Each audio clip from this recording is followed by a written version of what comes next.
You're listening to the Grind Line Podcast. What's up, and welcome to another episode of the Grind Line Podcast. I'm your host, Greg. You're listening to episode 339. I am here tonight with Ryan and Tyler. We have some stuff to talk about. Don't give it away. How are you guys doing tonight? Happy. I'm so happy. There's news. There was good news. There's very good news. Great news? I would say phenomenal news. Yeah, it works too. Salubrious. Is that a word? What? I don't know, but I just said it. Celebratory. I think you meant celebratory. We'll just Salubrious. stick with phenomenal. We'll just stick with phenomenal. Great. This is the loudest I'm going to get tonight due to apparently having a sore throat. But we're going to start tonight with the big news. The big news of the day is that Brendan Smith has signed a PTO with the Columbus Blue Jackets. No, I'm kidding. The Detroit Red Wings are retiring Sergei Fedorov's number. And this is something we have been asking for a very long time. The social media team rused everyone with tweets in order that spelled 91. They were asking for people's favorite moments, and they were using that as opportunities to post it. They posted goodnight to everyone at 9:10 p.m. It was really, really interesting what they did. They have awesome hype videos, just amazing hype videos. And Sergei Fedorov's number 91 will be retired against the Carolina Hurricanes on January 12th, 2026. Just, I guess, first reactions. My birthday. That's my first reaction. What really threw everyone through a loop was at 7 a.m. on the money. There was a hashtag retire91 posted by the Wings social media team, which was then shortly deleted, probably less than a minute, 2 minutes later. And of course, many people being awake at that point in time caught it, and myself included, and started to post about it. And then they went radio silent for 2 hours and 10 minutes. Yeah, the guess is that was just a scheduled tweet that they accidentally set and then forgot to cancel. I don't know. I'm pretty sure that was probably intentional. They were so deliberate with the first letter of each tweet yesterday, post, if you will, that to have their last one go out at 9:10, to then stir the hornet's nest at 7 a.m., to then drop the announcement 2 hours later. I would bet money, maybe we can figure it out, that 7 o'clock post was deliberate. If nothing less, it was an interesting way to announce a jersey retirement. I mean, I went back and looked at the first time we called for the jersey retirement. I think it was early 2023. I had made a graphic that was retire 91. The graphic? Yeah, I made I just did a banner, a redo of the banner. And people have been calling for Sergei's number to get retired forever. Years. And there's no reason that it shouldn't have been, besides the grudge that the Ilitches has had against him for leaving, or probably initially signing that offer sheet from the Carolina Hurricanes and forcing them to match it to keep him here. But it's huge news that is going to be retired. And Sergei has been quoted saying, "I'm extremely grateful for this tremendous honor. Thank you to everyone with the Red Wings organization, especially those who helped bring me to Detroit." Keith gave me the chance to play for such a historic franchise. I was fortunate to be part of some unforgettable teams, and above all, I'm proud of the 3 Stanley Cup championships we won for our amazing fans in Hockeytown. The memories made along the way with legendary teammates, coaches, and exceptional ownership will stay with me forever. Lastly, I want to thank Chris Ilitch for the call yesterday to share the news about retiring my number. It's a moment I'll always cherish. I can't wait to see everyone in January. And it's pretty cool. I had to do a quick X search. I have a post going back to November 9th, 2021, where I busted out said jersey that I am wearing, and it said retire 91. I remember it goes back a ways. Well, first off, I have the Wings X or Twitter alerts on, and last night I saw something that said "Good night, Hockeytown," and I'm like, okay, something's coming tomorrow. Whether it's the Centennial jerseys or something big is coming tomorrow, because I feel like the Wings account wouldn't just say "Good night, Hockeytown." I know they usually say it after a game, like a big win or something like that, but They don't just usually post that, especially on August 18th at 9:00 at night. I knew something was coming. I just didn't know what it was. And then when I woke up this morning and rolled over and looked and saw Retire 91, I'm just like, okay, this is happening. It's just a matter of whether it's, and I went back and I saw that they deleted it. And I'm like, this is going to happen one way or another. It's just a matter of when at this point. And I'm with you, Ryan. I think they did it on purpose. I think they wanted to see how many people were awake at that time and how many people would react to it and how they would react to it. And it was also calculated with people's favorite moments and all that going back to last night from the Wings stuff. So I think it was calculated. I think it was smart to wait until the centennial year. Now, kind of looking back a little bit,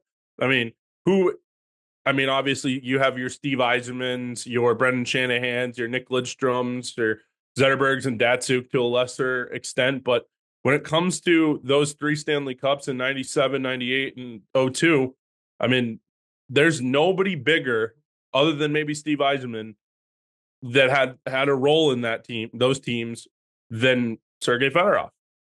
Sergei Fedorov was an icon. He might have been, he's probably a top 5 Detroit athlete of all time in terms of iconic. So, I'm not surprised. However, with the whole grudge between the Ilitches and Sergei, or I guess just on the Ilitches side, I just didn't think that it would happen anytime soon. But then, you see that and it's like, okay, well, this is happening. And for it to be on my birthday, perfection, man. One of my favorite Red Wings of all times, numbers getting retired on my birthday. I texted my dad. He goes, "We going or what?" And that's the one you're going to make it to? So I may be there for that. I'm also, like I said, I'll be at the Tampa game the week after the home opener. So just to run through some Fedorov stats, 3-time Stanley Cup champion, 97, 98, and 2002. 6 NHL All-Star games, NHL first All-Star team in 93, 94. First European-trained player to win the Hart Memorial Trophy. The Lester B. Pearson Award in 93, 94. 2-time Selke winner in 93, 94, and 95, 96. NHL All-Rookie Team, Hockey Hall of Fame, IIHF Hall of Fame. Named one of the 100 greatest NHL players in 2017. And he ended his career as just all-time leaders among the franchise. 908 games played, tied for 11th. 400 goals, tied for 4th. Or no, not tied for 4th, in 4th. 554 assists for 7th place. 954 points at 6th place. A plus 276 rating, best for 2nd all-time. 117 power play goals, 309 power play points, 31 shorthanded goals, 12 overtime goals, 79 game-winning goals, and 3,148 shots. Just an insane career. You could not really ask for any better. And I wonder if this might be a step in the direction of getting Sergei over in some other capacity in the organization. I could see it. We've been on the get him on the coaching staff train for quite a long time, but I feel like he's still pretty content over there. Isn't he doing like overseeing or I think he's on an advisory board. Yeah. He's not coaching. He was fired or not. Contract not renewed, I think, after the past Correct. Season. He is supporting Siska, right? Where a top certain prospect from Detroit is currently playing. Yeah, he was actually there. There's a picture of him that Buchelnikov had a goal, and it was like him watching him score the goal. So he's overseeing currently one of the Red Wings' top offensive prospects, which is also really neat. And kind of important, now that you've got this relationship, I don't want to say on the mend. I think there was a lot of confusion, worry, uncertainty, if you will, with some of the Red Wings brass, not Yzerman, of course, but ownership with Mr. I passing away, Jimmy D, not really sure what son was going to do, whether or not he would do it. His mom's still involved. The true higher ups, because you go back to when Fedorov was here and there was the offer sheet scenario. There was some hostilities, if you will, with him and his roster position and his pay. So I think that set a lot of people wrong for a very long time. And there's some older fans that are probably very unhappy about this decision, but it's hard. You've read the stat line. He's one of the best in Detroit ever. He's one of the best in hockey, period. He's a top 100 player of all time. I mean, yeah, that too. But the other names that are along with him in the top 10 for Red Wings all time, I think almost every single one are in the Rafters. So there's a couple that are going to be outstanding that we may have conversations on here again soon. But the fact that he's finally up there just cements the absolute dynamic legacy that he had for the Detroit. One thing that I would love to know, and I'm sure we'll hear at some point, or maybe we won't. Keeping the Russian connection is important to the Wings, especially with Buchelnikov and, probably prospects going forward. Because, I mean, like it or not, Russia still has some great talent in hockey and will continue to have that probably until the dawn of time. So I feel like it's one of those things that you have to continue to try and mend. I'm glad they mended the relationship between Sergey and the Wings. I wonder if Mrs. I had a conversation with Sergey. I wonder if that was part of this whole thing. You'd think so. I mean, Chris, it sounds like made the phone call and had the conversation. So, I mean, we can only assume that mom was there to also be a part of it. I mean, but yeah, continue. I don't want to take your thunder here. Yeah, I mean, like I said, overall, it's fantastic. We're ecstatic. You see some dumbasses online not happy about it. I'm just like, grow up. The other thing I was going to say about Sergey signing the offer sheet with the Carolina Hurricanes back in, what was it, 90? What year was that he signed that? Either way, it doesn't matter. Nowadays, that would be a nothing burger and no one would care. Like, say 98. Say Lucas Raymond signed an offer sheet with the Utah Hockey Club, and the Wings went and matched it, and he's a Wing for the rest of his career. No one's going to care about that, I feel like, nowadays, because I feel like back in those days, movement wasn't as common and stuff. Like, the players were looked at more as greedy, where now it's more of a business, and I think it's understood more that it's a business. I feel like people wouldn't be as upset nowadays compared to what it was, in the late 90s. Yeah, and going back, Ryan, you did repost it. It was 2021 that I made the graphic after Larkin was named captain that we hopped on the Retire 91 bandwagon. So we've been pounding the pavement for 4 years now. Yeah, Peter's ecstatic. They've got to get him to the game for that one. But it was a big surprise that they've apparently been building up for quite a while now. And I don't think there's anyone else currently that is not retired that is more deserving than Sergey. What are your thoughts on the next after this one? Too soon. Oh, I don't know if it's too soon, but I'm not ready to have that conversation. I know where my head's going to go. People will say Datsuk. Both of those should go up. There should be no question. 13 and 40 should both go up. Hell, they should go up together. Euro Twins forever. That should be the next two, in my opinion. I mean, some people say Osgood. Some people say, other names like Shanahan. But I would say that 13 and 40 would be your next two at some point. Well, it'll be a while before we see any more. Yeah. I mean, maybe it won't, but I think you can call it recency bias, but it's really impossible to say that it is, because those two really were some of the best in the NHL alongside the Crosbys that were active at the same time. I mean, you have the MVP shift from Zetterberg. You have what Datsuk was able to do single-handedly and as a whole, arguably one of the best players in hockey for 3 years straight. And he never won a Hart, which still blows. And he's in the Hall of Fame already. Zetterberg is probably on his way to the Hall of Fame, I would imagine, at some point. But you were having him in conversations with Hossa, with Crosby, Ovechkin, those guys really coming in and making themselves known in the late 2000s when Datsuk's career was coming to a close, mid to late 2000s. So I shouldn't say coming to a close, but it was kind of hitting its true peak and starting that downward trend.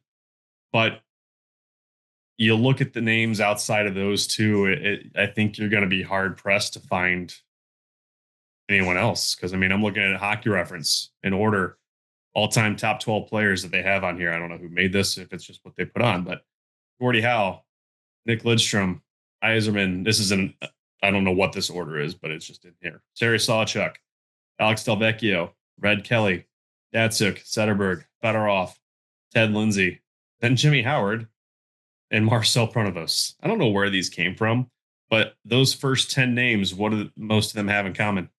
Well, we asked the YouTube audience, what are your thoughts on retiring of Sergei Fedorov's 91? Love it, hate it, or don't care. 100% of the vote right now is for love it. So there's not a big pushback as we can see right now. Let me just add one more final thing.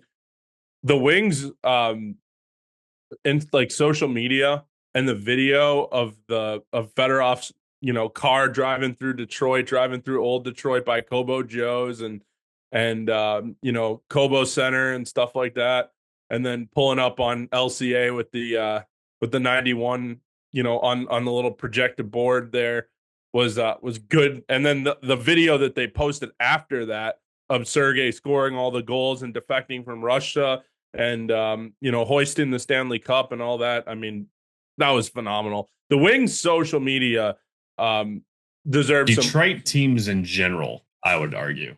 For sure, yeah.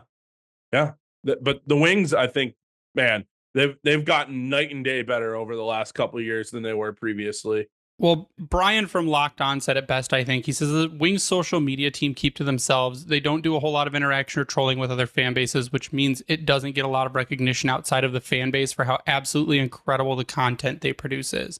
Their hype videos were fantastic. Their kind of leading the group on was fantastic. And it's just, I'm really excited to see what they do with the production of it, because any kind of jersey retirement, they do just huge productions, lots of videos. I want to see, did they do video of Sergey when he got the call? Did they videotape that conversation? Like the stuff that's going to come out that they can release leading up to the season, because they'll start showing stuff in preseason, how they may start showing stuff during training camp, because Bally Sports will cover some training camp stuff. So I'm excited to see what else, because the teaser videos and these short social media clips have been fantastic. I just want more now. Like, you've given me some hockey stuff. Like, we've been waiting for hockey forever, and you've given me a little bit, and now I need more. Yeah, the way that they've been able to go about it, and like you mentioned, how they keep it so close to the chest. I mean, it's kind of no surprise because of how things go with Yzerman in general and management and how they handle things. So the fact that the social media team's right there with it, that yesterday that whoever was on there, if it was one or several, making those posts, getting those things spelled out just right, like they had to be having so much fun. So that's a great job to have. Social media handlers in Detroit, the Lions, they've recently won, I think, league awards. The Tigers, they're all over it, and they're trolling the MLB main account.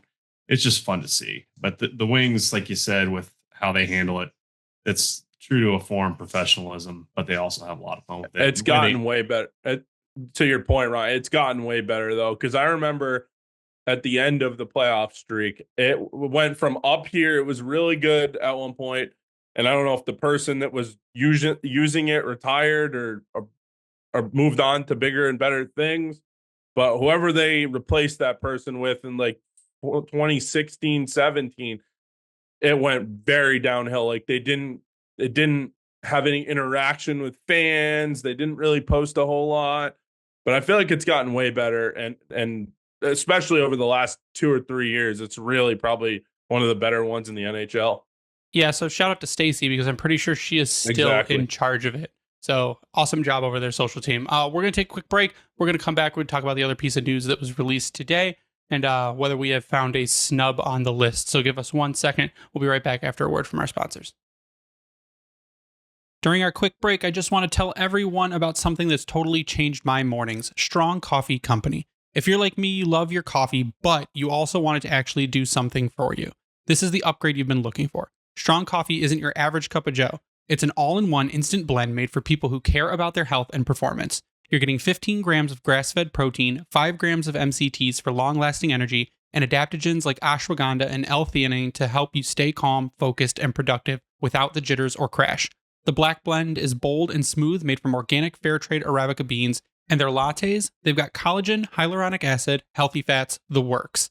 It tastes amazing and helps you feel sharper, sleep better, and just show up as your best self every day. And on top of all that, they're eco-friendly too, so you can feel good about what you're putting in your body and how it's made. Check them out at strongcoffeecompany.com and use our code GRINDLINE. That's strongcoffeecompany.com, promo code GRINDLINE at checkout for 20% off. That's GRINDLINE for 20% off your order. Give it a shot. I think you're going to love it.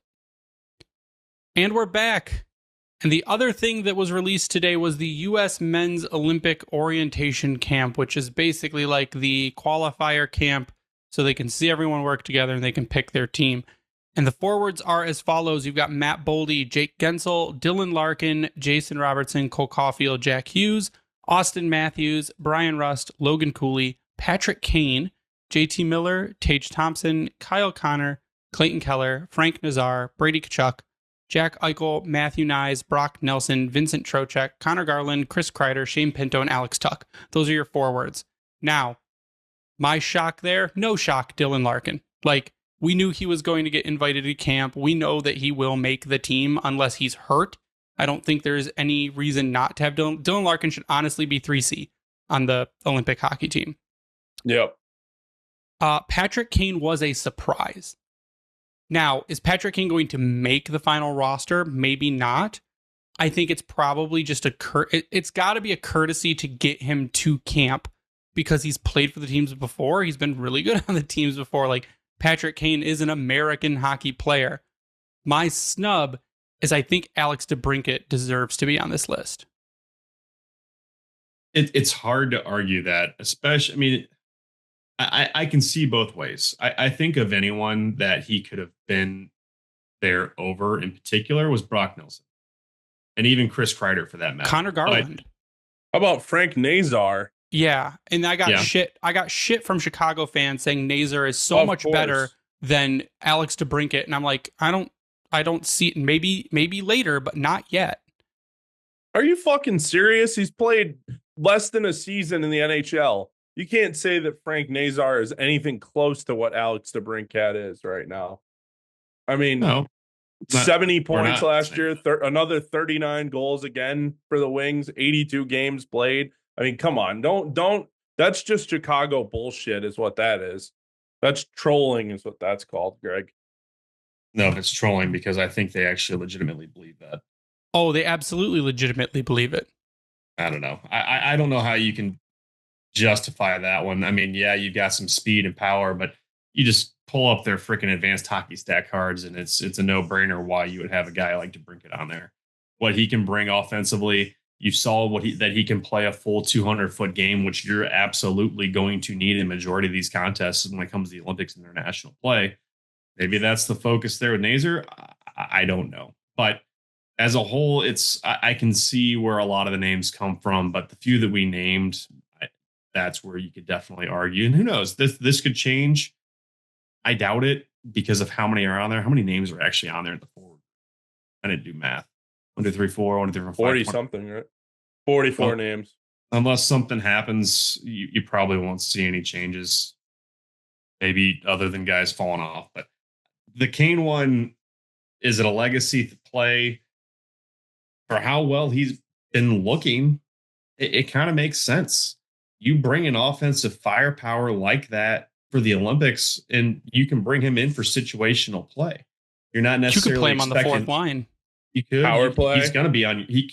You put him on your top power play with some of those guys, and you're firing on all cylinders. I don't care who he replaces, because that was at times they seemed to struggle in the last 4 nations. Hey, Kane brings a lot of stuff that a lot of those guys do not. Olympic experience. Well, yeah, there's not a whole lot of Olympic experience on that team.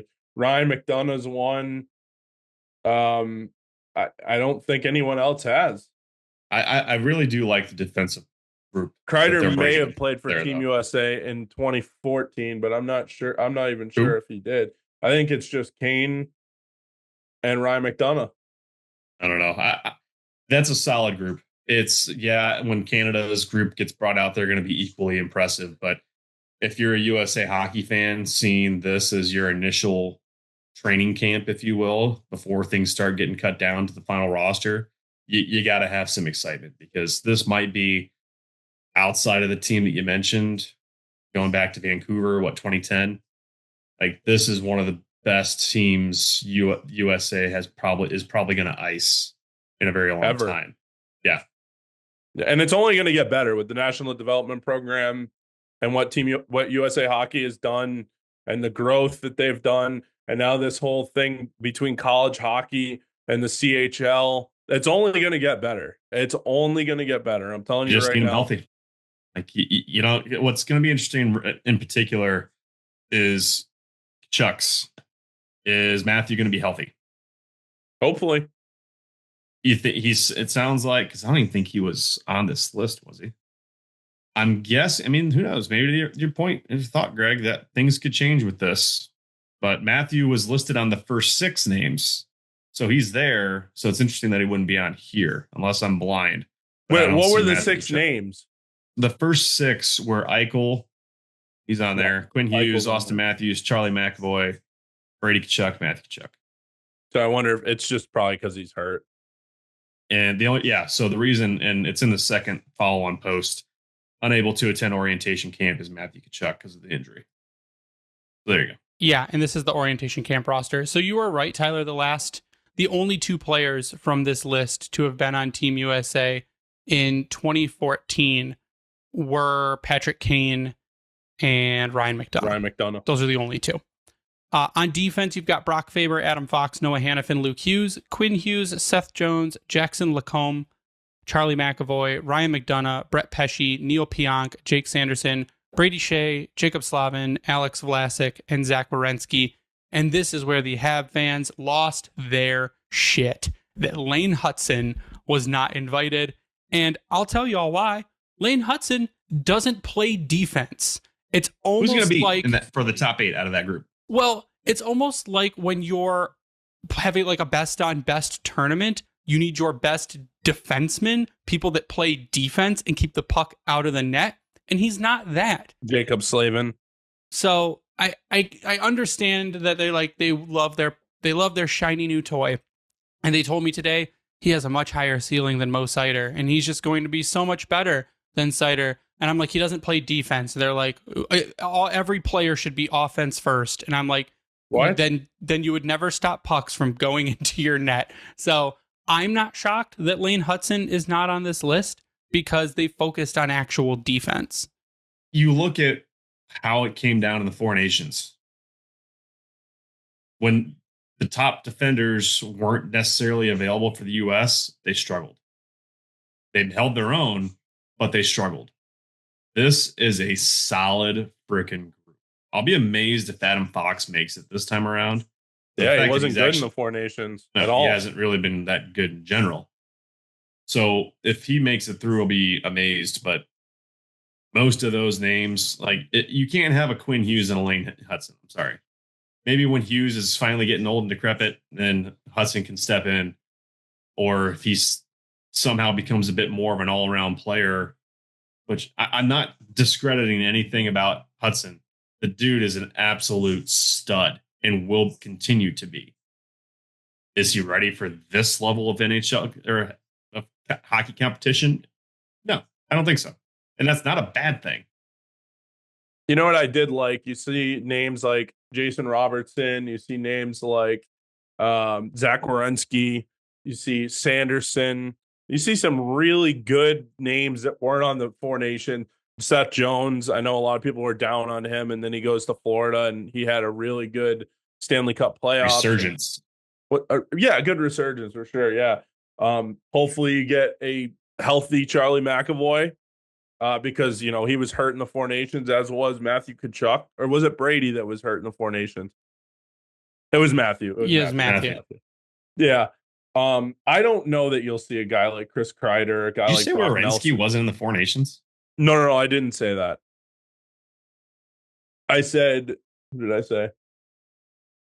I said Seth Jones wasn't in the Four Nations. And then I said Jason Robertson also wasn't in the Four Nations. Brian Rust wasn't either. A lot of names here that weren't. But either way, it's not surprising. They weren't good enough in the Four Nations to win the tournament as they were constructed. I know they had some injuries, but they weren't good enough. So they're kind of dipping into the younger guys like your Robertsons and your Alex Vlasics and your Shane Pintos and your Frank Nazars and Matthew Nyes and stuff like that. So it should be interesting. I mean, I'll be interested to see what the roster looks like. I know USA Hockey has been criticized in the past for going with too many veterans.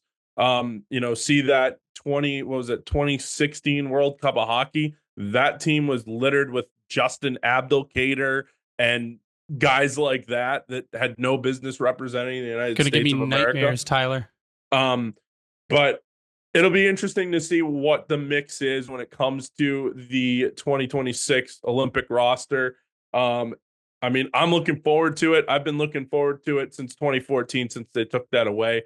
And we're really looking forward to seeing what Team USA can do. And also, I mean, they were one goal away in the Four Nations. I mean, you were that close. You were really that close. So hopefully this is your time to shine. And like we said earlier, this is probably your best roster you've ever had. Yeah, especially in goals. So your goalies are Joey Decord, Connor Hellebuck, Jake Ottinger, Jeremy Swayman.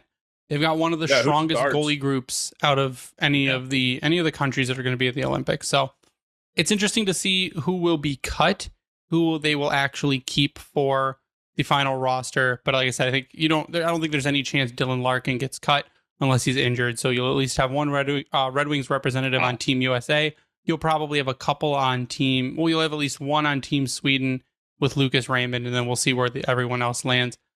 Cider, Germany. Yeah, we got Cider in Germany too. But that's going to be our show for tonight. I want to get you guys' final thoughts before we sign off. Final thoughts. I'm looking at USA Hockey's website, and it is an impressive group that they're bringing in here. 28 players of the 44 brought out for this orientation group were part of the USA Hockey National Team Development Program, which is just impressive. And that, Tyler, that speaks to your point about how they've been developing and working through and really dominating junior hockey for the last several years, better part of a decade. It's that is now the expectation. Go out there and you're playing for a championship. And a lot of these guys have had that in the last 5-10 years, which is what you hope for and need going into this level of a tournament, especially for how good Canada is, especially for who knows what the wild cards could bring, who knows what Germany's going to have. You've always got the expectation of a Sweden or a Finland to come in and make some noise. So it's going to be very interesting and a lot of fun. But most importantly, they retired 91, and you love to see it. And I can't wait to hopefully be at that game. But I also just can't wait for hockey. Already ran 33. Yeah, final thoughts are 91 is going to the Rafters on my birthday. Can't wait for that. And we're getting closer and closer to hockey season. I think we're 50 days away as of today from the start of the NHL season. So we're looking forward to that. I think training camp starts at the end of this month, right? Or is it the middle of September? Red Wings training camp is September 18th through 20th in Traverse City. Scrimmage will be in Grand Rapids. Okay. Well, either way, we're getting closer and closer to hockey season, and a lot of things to look forward to going forward here. You can follow me on Twitter at SealDog91. Yeah, you can follow me online at Bringing the Wing, the Grindline Podcast online at Grindline Pod. We give a shout out to the Hockey Podcast Network and thank them for hosting us and spreading us around.